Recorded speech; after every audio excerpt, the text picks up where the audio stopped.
NOC देने वाले कौन होते हैं? अगर सरकार सीबीआई जांच को कर दे तो फिर बीपीएससी से परमिशन लेने के लिए इसकी थोड़ी ज़रूरत पड़ेगी। अध्यक्ष जो हैं अतुल प्रसाद जी, उनके नियत पे हम सवाल नहीं कर रहे हैं, उनके ईमानदारी पे हम कोई सवाल नहीं कर रहे, उन पर भ्रष्टाचार का भी आरोप हम अभी तक नहीं लगाए, क्योंकि ऐसा कुछ मुझे मिला ही नहीं तो मैं ज़बरदस्ती नहीं लगा सकता। फाइनल आंसर दिया गया है, उसमें अगर जितना क्वेश्चन का आंसर अभी गलत होगा उतना कट ऑफ कम तो करना ही बनता है, वो तो एकदम कानूनी अधिकार हो जाता है। ई ऑप्शन तो हटना ही चाहिए, नहीं तो ई ऑप्शन में जो दो ऑप्शन है उसमें से एक ऑप्शन किसी को हटाइए आप। परसेंटाइल और 2 शिफ्ट में एग्जाम कभी मंजूर नहीं होगा, चाहे वो 68वीं हो, 69वीं हो, 70वीं हो। ई ऑप्शन को हटाए बगैर निगेटिव मार्किंग लागू नहीं हो सकता, नहीं होने देंगे हमको, और 2 शिफ्ट में भी एग्जाम नहीं होने देंगे। नमस्कार, आप देख रहे हैं द बिहार टॉप। मैं हूं आदेशपुरी। पिछले कुछ दिनों से बीपीएससी काफ़ी चर्चा में है। आपको बताएं कि 67वीं बीपीएससी का रिजल्ट घोषित किया गया। कट ऑफ जो है अभी तक सबसे ज़्यादा गया, 113 कट ऑफ चला गया। इसके साथ साथ बता दें कि कल जो है वो 67वीं मेंस का भी फॉर्म जारी किया गया और उसमें छात्रों से उनके फीडबैक मांगे गए मेंस में स्केलिंग को लेकर। इसके साथ साथ कल रात को ही 68वीं बीपीएससी का नोटिफिकेशन भी जारी किया गया, 281 पदों के लिए है। इसमें कुछ परिवर्तन किए जा रहे हैं। आपको बताएं कि सबसे पहले निगेटिव को लेकर छात्रों से फीडबैक मांगे जा रहे हैं, तो वही एक कॉलम ये भी दिया हुआ है कि 2 पालियों में परीक्षा हो सकती है अगर कैंडिडेट की संख्या ज़्यादा हुई तो।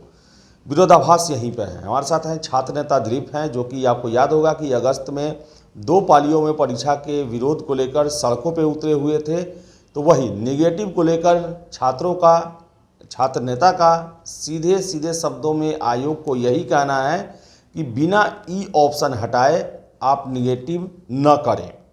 छात्र नेता दिलीप ही हैं, इनसे ही बात करेंगे। सबसे पहले बात हम करेंगे 67वीं का, उसके बाद 68वीं पे आएंगे।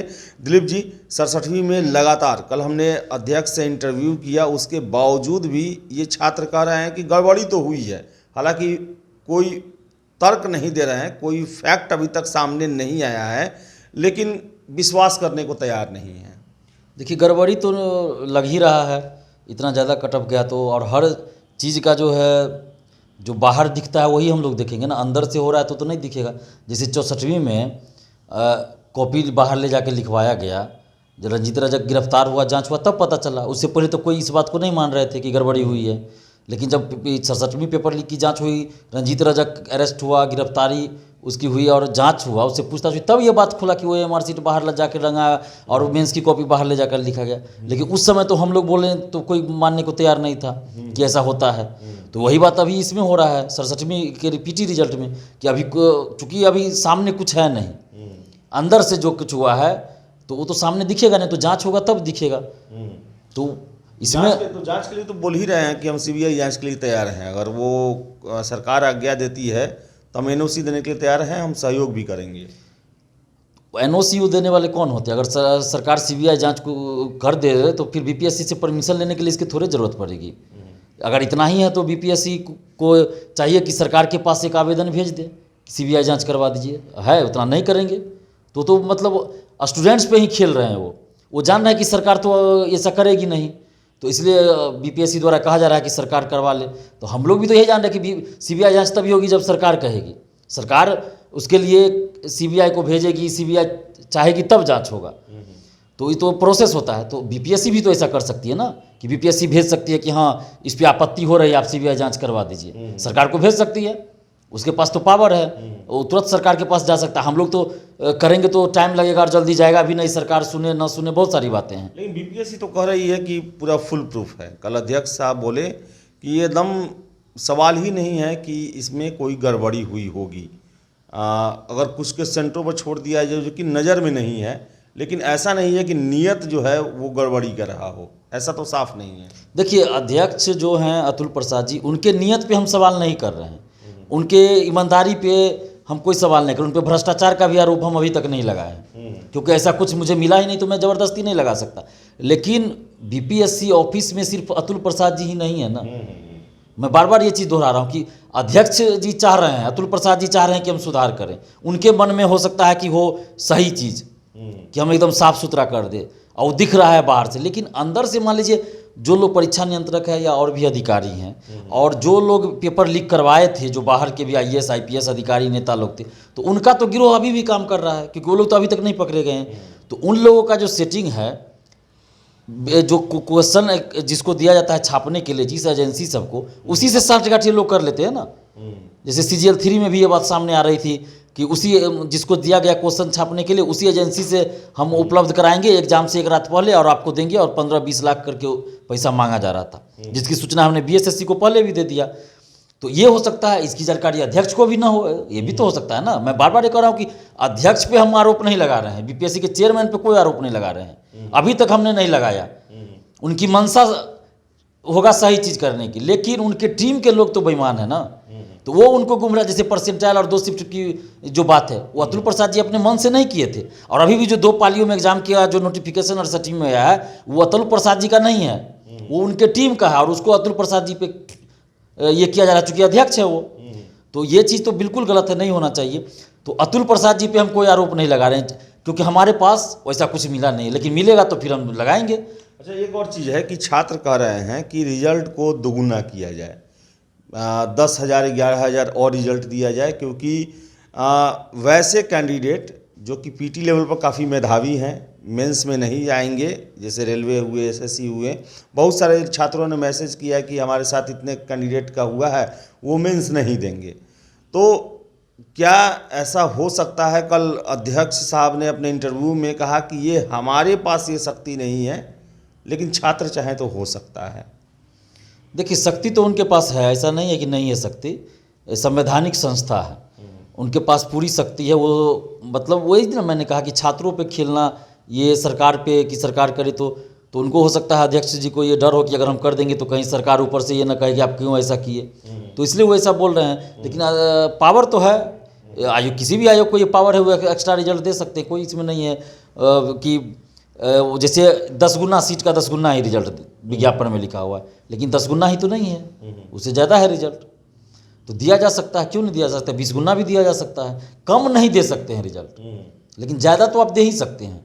तो क्योंकि आप ये जो PT परीक्षा है वो क्वालिफाइंग है, इसका आपको मेरिट से कोई लेना देना नहीं है, लेकिन जब तक PT पास नहीं करेगा तो आगे मौका नहीं मिलेगा, यानी मेंस लिखने का मौका चाहिए, तो ये इसलिए दिया जा सकता। मेंस में फिर आप नहीं दे सकते हैं, मेंस का रिजल्ट आप जितना विज्ञापन में उतना ही देना पड़ेगा, उसमें आप ज़्यादा नहीं कर सकते हैं। हालांकि कट ऑफ जो तय हो जाता है तो उसमें जो आ जाएंगे वो आएंगे ही, लेकिन उसमें आप ज़्यादा नहीं कर सकते हैं, लेकिन PT में तो दे ही सकते हैं, ऐसा कुछ नहीं है। लेकिन हम लोग भी ये सरकार से भी मांग कर इसमें तेजस्वी यादव जी को पहल करनी चाहिए कि वो हस्तक्षेप करे और बोले आयोग को दिशा निर्देश दे कि आप दीजिए एक्स्ट्रा 10-12 हज़ार और रिजल्ट दे दीजिए, क्या दिक्कत है, इससे किसी को कोई नुकसान नहीं होगा, सब लोग मेंस देंगे, लिखेंगे, मेंस में जो अच्छा करेंगे उनका मार्क्स आएगा, उनका सिलेक्शन होगा, फिर इंटरव्यू होगा। तो तेजस्वी यादव जी को करना चाहिए, जो अभी नियुक्ति पत्र बांट रहे हैं बार बार पुरानी बहालियों का, तो उनको ये कम से कम करना चाहिए। और युवाओं के मुद्दे पे ही वो इलेक्शन जीते थे, जो भी उनको सीट आया वो सिर्फ युवाओं के मुद्दे पे, छात्रों के मुद्दे पे आया था, तो उनको ये सोचना चाहिए, नीतीश जी को भी सोचना चाहिए, जब वो प्रधानमंत्री बनना चाह रहे हैं तो कम से कम पहले बिहार के युवाओं के साथ न्याय करे। और BPSC बहुत बड़ा मुद्दा है। एक और चीज़ है कि लगातार आपके पास भी फ़ोन आ रहे होंगे, मेरे पास भी आ रहे हैं, कि गलत प्रश्न को लेकर कि जो 8 क्वेश्चन के आंसर बदले गए वो उसमें भी बहुत सारी गलतियां हैं, और हर एक छात्र का अपना अपना कहना है कि इतना नंबर ये बदल गया जिसके कारण मैं बाहर हो गया। तो इसको लेकर क्या कहेंगे, छात्रों को क्या कहेंगे, आयोग को आप क्या कहेंगे? देखिए, मेरे पास फ़ोन आया है, कुछ लोगों ने प्रूफ भी भेजा है कुछ क्वेश्चन का, तो हम उसको देखेंगे पहले अच्छा से, और अध्यक्ष महोदय से हम जल्द मिलेंगे और उन सारी चीज़ों को रखेंगे। जितना क्वेश्चन का आंसर गलत होगा, जो फाइनल दिया गया आंसर, पहले क्या दिया गया उससे अब कोई मतलब नहीं है, जो फाइनल आंसर दिया गया है उसमें अगर जितना क्वेश्चन का आंसर अभी गलत होगा उतना कट ऑफ कम तो करना ही बनता है, वो तो एकदम कानूनी अधिकार हो जाता है एक तरह से, तो उतना तो कट ऑफ कम करना ही पड़ेगा। 53 से 55 में यही हुआ था, 4 क्वेश्चन का आंसर गलत था तो 4 कट ऑफ कम हुआ था उसमें, तो उतना तो कट ऑफ कम करना ही पड़ेगा, चाहे जैसे हो, आंदोलन से हो, कोर्ट से हो, या जैसे हो करना पड़ेगा। इसके अलावे भी मानवता दिखाते हुए मानवीय आधार पे 10-12 हज़ार रिजल्ट आयोग को देना चाहिए, क्योंकि ये जो कट ऑफ आया है बिल्कुल ही अप्रत्याशित है और विश्वास नहीं हो रहा है कि सामान्य स्थिति में इतना कट ऑफ आ सकता है। दिलीप जी, 68वीं को लेकर हम बात करें, 68वीं में 2 महत्वपूर्ण जो बिंदु हमको दिखाई दिया कि एक है कि निगेटिव को लेकर है निगेटिव रखा जाए, निगेटिव को लेकर बात किया गया है। फिर से एक है कि 2 पालियों में परीक्षा संभव है, तो परसेंटाइल भी आ सकता है। तो आपने विरोध किया था अगस्त में कि परीक्षा के बीच में नियम नहीं बदले जा सकते हैं, लेकिन शुरू में तो बदले जा सकते हैं, घोषणा से पहले बदले जा सकते हैं। तो उसी दिशा में बढ़ रही है आयोग कि 2 शिफ्ट में परीक्षा और परसेंटाइल व्यवस्था, निगेटिव भी। उस समय मैंने ये भी कहा था कि परसेंटाइल और 2 शिफ्ट में एग्ज़ाम कभी मंजूर नहीं होगा, चाहे वो 68वीं हो, 69वीं हो, 70वीं हो, किसी में भी सिविल सेवा में ये चीज़ नहीं लागू होने देंगे, परसेंटाइल और 2 शिफ्ट में। जब 2 शिफ्ट में एग्ज़ाम होगा तो परसेंटाइल तो लागू होगा ही, तो हमने ये भी कहा था। और अभी जो ये कहा जाएगा अगर कि ये तो विज्ञापन में ही दिया गया है, तो विज्ञापन में आप अपने मन से कुछ भी नहीं ना दे दीजिएगा। क्या विज्ञापन में आप कर दीजिएगा कि 50 साल अधिकतम उम्र सीमा कर दीजिए? तो अगर यही चीज़ है कि विज्ञापन में हम जो दे देंगे वही हो जाएगा, तो कर दीजिए अधिकतम उम्र सीमा 50 साल रहेगा, कर दीजिए न्यूनतम उम्र सीमा 10 साल रहेगा। ये भी तो किया जा सकता है ना। तो विज्ञापन ऐसा थोड़ा कि विज्ञापन में आप जो लिख दीजिएगा वही कानूनन सही हो जाएगा, ऐसा भी नहीं हो सकता ना। विज्ञापन, मान लीजिए अगर नियम कुछ बना रहे हैं, क्रिकेट का नियम है खेल का, तो उसमें फुटबॉल का या कबड्डी का नियम नहीं ना जोड़ दीजिएगा। टेल उसमें नहीं, जैसे क्वेश्चन में टेल जोड़ दिया जाता है वैसे आप इसमें टेल नहीं जोड़ दीजिएगा अपने मन से। इसके लिए आपको विस्तार से विचार विमर्श करना पड़ेगा। मैं ये बार बार कर रहा हूँ, आप निगेटिव चीज़ पे राय ले रहे हैं, छात्रों से ले रहे हैं ना। तो परसेंट 2 शिफ्ट पे भी एग्जाम हो, इसके लिए भी राय ले लेते छात्रों से, लेना चाहिए ना। तो एक चीज़ आप थोप रहे हैं मन से कि हम करेंगे ही, और दूसरा चीज़ में आप राय ले रहे हैं, ये क्या मतलब हुआ? फिर ई ऑप्शन को लेकर भी आप लोग का विरोध है, निगेटिव और ई ऑप्शन नहीं होना चाहिए। ई ऑप्शन तो हम ऐसे भी हटाने का मांग कर रहे थे, जब निगेटिव मार्किंग नहीं था तब भी हटाने की मांग कर रहे थे, क्योंकि ई ऑप्शन में 2 ऑप्शन है। उसमें से ई ऑप्शन जो है उसमें कोई एक ऑप्शन रहता तो चलता, लेकिन उसमें आप ऑब्लिक करके 2 ऑप्शन दिए हुए हैं ना, इनमें से एक से ज़्यादा सही और इनमें से कोई नहीं। अगर किसी क्वेश्चन का आंसर कोई ये सोच के रंगता है कि इनमें से एक से ज़्यादा आंसर सही है, तो वो भी सही हो जाएगा, और कोई ये समझ के मारता कि इसमें से तो कोई आंसर सही है ही नहीं, तो दोनों आदमी का सिलेक्शन हो जा रहा है। तो दोनों में से कोई एक तो गलत होगा, दोनों सही कैसे हो सकता है? तो यहाँ तो सही से सिलेक्शन आप नहीं कर रहे हैं चयन, तो इसलिए ई ऑप्शन तो हटना ही चाहिए। नहीं तो ई ऑप्शन में जो 2 ऑप्शन है उसमें से एक ऑप्शन किसी को हटाइए, आप एगो को हटाइए उसमें से। तो ई ऑप्शन को हटाने की मांग पहले भी कर रहे थे, लेकिन जब निगेटिव मार्किंग होगा तब तो ई ऑप्शन को हटाना ही होगा। ई ऑप्शन को हटाए बगैर निगेटिव मार्किंग लागू नहीं हो सकता, नहीं होने देंगे हम लोग। और 2 शिफ्ट में भी एग्जाम नहीं होने देंगे, 1 शिफ्ट में एग्जाम हो और ई ऑप्शन हटाने के बाद ही निगेटिव मार्किंग लागू हो, या ई ऑप्शन में 2 ऑप्शन है तो किसी एक को उसमें से हटा दीजिए, कोई दिक्कत नहीं है तब। लेकिन ये सोचिएगा कि पहले की तरह ई ऑप्शन में 2 ऑप्शन रहे और निगेटिव भी कर दे 2 शिफ्ट में एग्जाम, ये नहीं चलेगा। और इन्होंने क्या कितनी चालाकी से काम किया है कि आवेदनों की संख्या के आधार पे 2 शिफ्ट में 2 पाली में एग्जाम कराया जा सकता है। तो संख्या तो सभी लोग जानते हैं कि 6 लाख होगा, 5 लाख से कम तो नहीं होगा। तो आप ये एग्जैक्ट डाटा डालते ना कि 10 लाख से ज़्यादा होगा, तब आप दे दीजिए 10 लाख से ज़्यादा होगा तब 2 शिफ्ट में कराएंगे। तो ये तो दिया नहीं, ये आंकड़ों का खेल इसमें हो रहा है विज्ञापन में, तो ऐसा नहीं चलेगा। चाहे 10 लाख संख्या हो या 5 लाख हो, 1 शिफ्ट में एग्जाम होना चाहिए। अगर आप में ये कैपेसिटी नहीं है तो फिर छोड़ दीजिए, मत लीजिए एग्जाम, छोड़ दीजिए, हाईकोर्ट को दे दीजिए। कि हाईकोर्ट जैसे पंचायत चुनाव बिहार में एक बार हुआ था ना, हाईकोर्ट की निगरानी में हुआ था, तो आपसे नहीं संभल रहा है तो दे दीजिए हाईकोर्ट को या चुनाव आयोग को, करवा लेंगे। तो ये चीज़, ये कोई तर्क नहीं हुआ। अब ये कहेंगे कि उस समय तो बोले थे खेल के बीच में नियम चेंज नहीं होगा, तो खेल से पहले हम कर दे रहे हैं। तो खेल से पहले कुछ भी नियम थोड़े बना दीजिएगा, कुछ भी नियम नहीं थोपा जा सकता है ना। जो तार्किक होगा, तर्क संगत होगा, जो सही होगा वही नियम आप बना सकते हैं। जैसे आप निगेटिव मार्किंग की बात कर रहे थे, हम लोग उसका विरोध कहाँ कर रहे हैं? आप सभी क्वेश्चन पे निगेटिव मार्किंग कीजिए, उसका हम लोग समर्थन करें। लेकिन आप 50 क्वेश्चन कहिएगा स्टार मार्क, तो उसमें निगेटिव मार्किंग में नहीं, तो इसका विरोध हम लोग करेंगे। और ई ऑप्शन को हटाना पड़ेगा तभी निगेटिव मार्किंग। तो बीपीएससी को ये ध्यान देना होगा इस पर कि जब आप निगेटिव मार्किंग के लिए राय ले रहे हैं तो आप 2 शिफ्ट में एग्जाम हो या ना हो इसके लिए भी राय ले लीजिए ना। ई ऑप्शन के लिए भी ले लेते हैं, ई ऑप्शन के लिए भी ले लीजिए कि ई ऑप्शन हटे कि नहीं हटे, तो इसके लिए भी आप राय लीजिए। तो ये सब चीज़ है, सुधार का हम स्वागत करेंगे। देखिए निगेटिव मार्किंग ये कह रहे हैं, तो हम तो कह रहे हैं ना कि सभी क्वेश्चन पे कीजिए, हमको कोई विरोध नहीं है। हमको विरोध का मतलब क्या? छात्रों को विरोध नहीं है, हम तो छात्रों का प्रतिनिधित्व कर रहे हैं। हमको पर्सनली कोई तो ये नहीं है ना, लेकिन छात्र हित में नहीं होगा तो हम उसका विरोध करेंगे ही। जो छात्र हित में होगा उसका समर्थन करेंगे। और छात्रों से जहाँ तक हमें फीडबैक मिला है तो सभी छात्र यही चाहते हैं कि निगेटिव मार्किंग अगर हो भी तो सभी क्वेश्चन पे हो और सभी क्वेश्चन का मार्क्स एक समान हो, और ई ऑप्शन को हटाए बगैर निगेटिव मार्किंग नहीं लागू होना चाहिए, और 1 शिफ्ट में एग्जाम होना चाहिए। जिस चीज़ को हटाने के लिए हम लोग आंदोलन किए, पटना से लेकर दिल्ली तक आंदोलन हो गया, मुख्यमंत्री जी को हस्तक्षेप 2 बार करना पड़ा, और फिर वही चीज़ आप कीजिएगा कि 2 शिफ्ट में एग्जाम और परसेंटाइल लाएंगे, तो फिर वही ये बात होगा, फिर आंदोलन करेंगे। पिछली बार 31 अगस्त को तो 20-25 हज़ार स्टूडेंट आए थे, इस बार 1 लाख उतर जाएंगे, यही होगा, संख्या बढ़ेगी, 1 लाख 2 लाख आ जाएंगे रोड पे। तो हम चाहते नहीं आंदोलन करना, हम चाहते हैं कि भाई जो कानूनन सही हो, जो सर्वसम्मति से वो चीज़ आप लागू कीजिए। आपको इतना ही था तो आप कोई कमेटी बना दीजिए, छात्रों से राय लिए वो कमेटी, हम कहाँ विरोध कर रहे हैं, आप कमेटी बनाइए ना, कोई छात्रों से राय लिया जाए, उस पर ई ऑप्शन हटाने पे, निगेटिव मार्किंग लागू करने, 2 शिफ्ट पे आप दे दीजिए कमेटी को, वो छात्रों से राय ले। लेकिन आप निगेटिव मार्किंग के लिए छात्रों से राय ले रहे हैं और 2 शिफ्ट में एग्जाम कराएंगे, परसेंटाइल लाएंगे, उसके लिए कोई राय लेने लेते, ये नहीं चलेगा। 1 शिफ्ट में एग्जाम हो और ई ऑप्शन को हटाने के बाद ही निगेटिव मार्किंग लागू हो, या फिर ई ऑप्शन में से, जो ई ऑप्शन में 2 ऑप्शन है तो उसमें से किसी एक को आप हटा दीजिए। लेकिन आप आंदोलन की बात कर रहे हैं, छात्र एक और आंदोलन के लिए मूड बना रहे हैं कि एक्स्ट्रा रिजल्ट दिया जाए, 10,000 रिजल्ट एक्स्ट्रा दिया जाए, क्योंकि 11,000 में से लगभग 5,000 छात्र मेंस की परीक्षा नहीं देंगे, ऐसा छात्रों का कहना है। क्या कह रहा है, क्या है इसको लेकर भी आप आंदोलन या इसको लेकर प्लानिंग सरकार पर दबाव बनाएंगे क्या? बिल्कुल, ये जो छात्र बोल रहे हैं कि 5,000 6,000 लोग एब्सेंट होंगे, वो बिल्कुल सही कर रहे हैं। अभी तक का बीपीएससी का इतिहास है कि 30%, कभी 40% स्टूडेंट्स मेंस में अपीयर नहीं होते हैं। तो और इस तरह से जो कट ऑफ इस बार चला गया है, इसलिए एक्स्ट्रा रिजल्ट कुछ 10-12 हज़ार दे दिया जाना चाहिए, हम लोग इसका समर्थन करते हैं। और इसके पक्ष में अगर कोई आंदोलन होगा, छात्र अगर चाहेंगे आंदोलन करना, तो हम तो उनके साथ खड़े हैं, और जब भी आंदोलन होगा तो सभी मुद्दे शामिल हो जाएंगे। एक्स्ट्रा रिजल्ट के लिए 10-12 हज़ार के लिए भी, और 68वीं का भी शामिल हो जाएगा, ई ऑप्शन हटाने के लिए और 1 शिफ्ट में एग्जाम के लिए।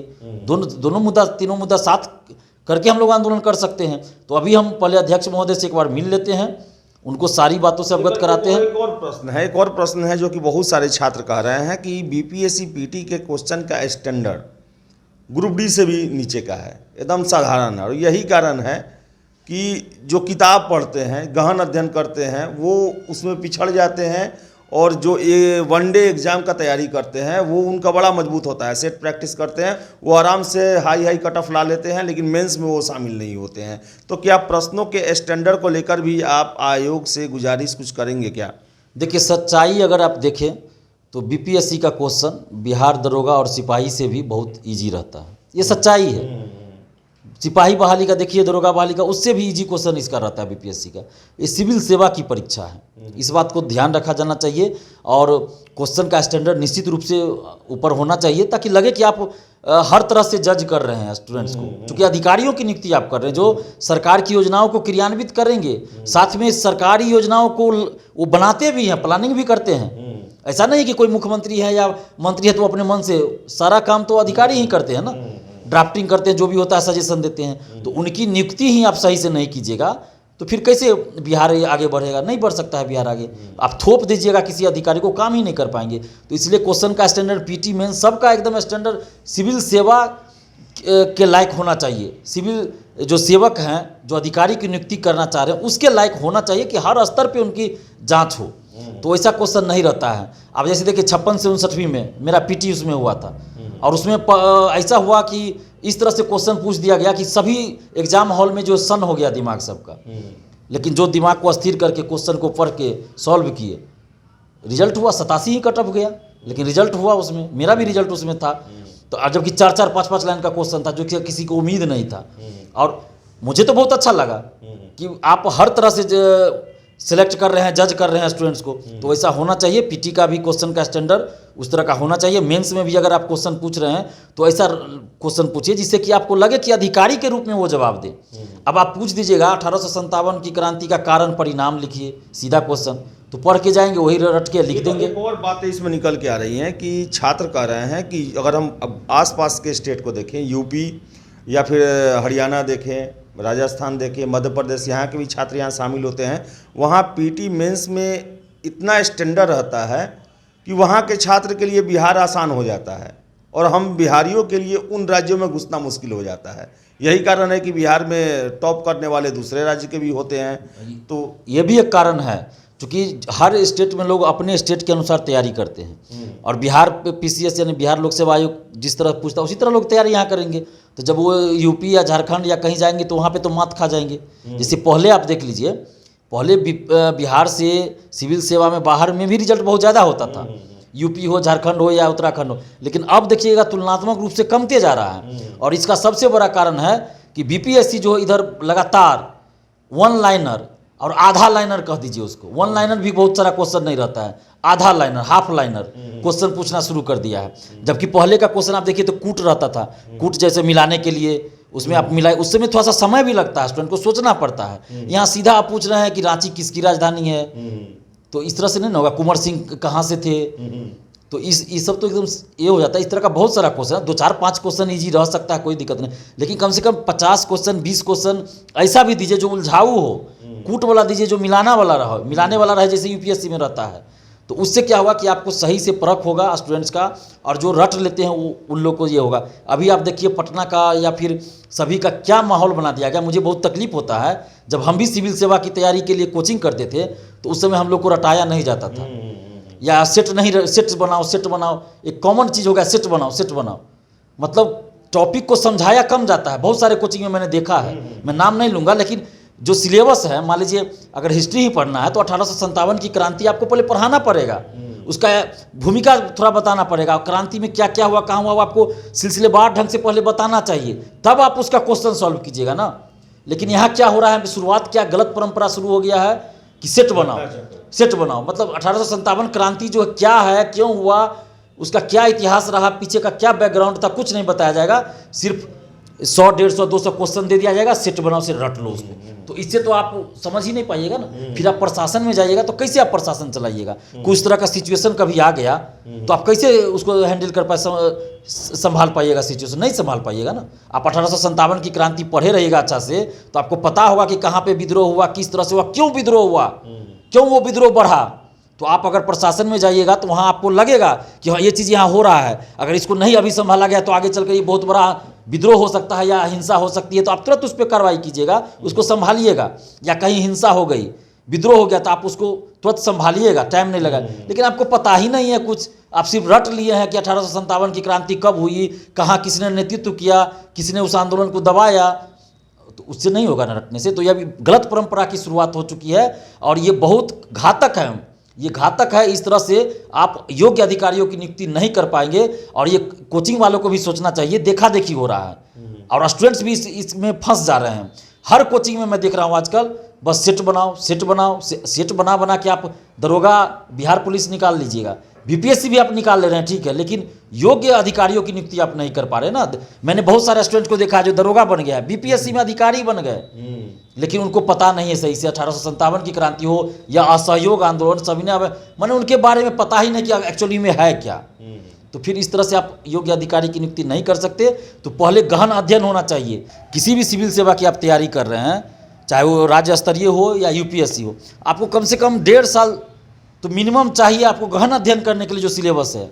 और आप 6 महीना में या 3 महीना में रट्टा मार के आप पास कर जाइएगा, फिर कैसे संभालिएगा प्रशासन को। तो ये सब पे भी आप सिलेबस उस तरह बनाइए ना, सिलेबस आप उस तरह कीजिए, क्वेश्चन उस लेवल का पूछिए ताकि स्टूडेंट गहन अध्ययन करे। जैसे बीपीएससी ने कुछ एग्जाम में शुरुआत किया था इसका कि गहन अध्ययन करने वाले ही उसको सॉल्व कर सकते हैं, लेकिन फिर अचानक से आ गए एकदम लूसेंट से भी नीचे का। पहले बीपीएससी ने 2-3 एग्जाम में क्या किया, लूसेंट पढ़ के जो जाए बीपीएससी क्वालिफाई कर जाए, निश्चित था। लेकिन फिर बीच में उन्होंने चेंज किया इस चीज़ को, और फिर अभी देख रहे हैं कि लूसेंट से भी नीचे जा रहे हैं आप। तो ये कैसे होगा। तो इसको देखना चाहिए आयोग को कि आप क्वेश्चन जो सेट करवाते हैं उसके जो टीम है उसको बदलिए, या फिर उसको डायरेक्शन दीजिए कि गलत क्वेश्चन सेट ना हो, गलत आंसर ना दिया जाए, और क्वेश्चन का लेवल एक सिविल सेवा परीक्षा की तरह रहना चाहिए। तो लेवल जो है वैसा रहना चाहिए। सारा खेल क्वेश्चन के स्तर को लेकर ही है, और यही कारण है कि 113 कटअप चला गया। यही कारण है कि मेंस में इंटरेस्टेड नहीं रहने वाले ज़्यादातर लोग का चयन मेंस के लिए हो जाता है, और वैसे छात्र जो कि दिनों रात तैयारी करते हैं कुछ अंकों के कारण बाहर रह जाते हैं। तमाम मुद्दों पर बात हुई क्लिप से, और इसे आगे हो सकता है कि आगे आयोग के सामने रखा जाए, इसके उत्तर मांगे जाएं, जो परिवर्तन हो रहे हैं उनको लेकर उनको आगाह किया जाए। जो भी अपडेट होगा हम आपको देते रहेंगे। फिलहाल बने रहिए आप द बिहार टॉप के साथ। बहुत बहुत धन्यवाद।